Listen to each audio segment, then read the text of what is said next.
kad jos išduoda savo grinai nomenklatūrinę prigimtį.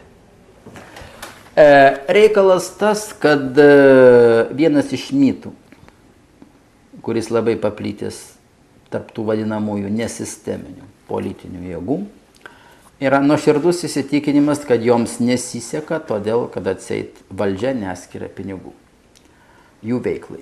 Be galo smagu, žinoma, kalbu ironiškai, skaityti jų pareiškimus, kad skirs ar neskirs pinigų bus požymis, ar Lietuva yra demokratiška.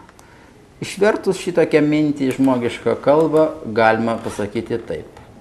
Vadinasi, jeigu nors kiek prileisite prie lovio, Lietuva tampa demokratinė valstybė. Tada kyla paprastas klausimas. Tai vis dėlto jums rūpi Lietuva? Ar tik trupinėlis valdžios? Šiandien, manyčiau, Lietuvoje niekas nejuda todėl, kad tos jėgos ir tos partijos yra paprasčiausiai populistai.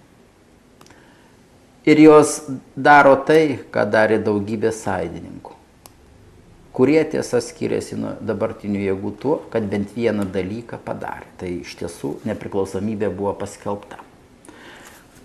O šitų partijėlių nelaimė yra ta, kad jos yra pirmiausia nepopuliarios todėl, kad pirma, neieško naujų kelių ir būdų padidinti savo įtaką. O antra, jos iš tikrųjų visiškai nesirūpina Lietuva, tai joms neįdomu.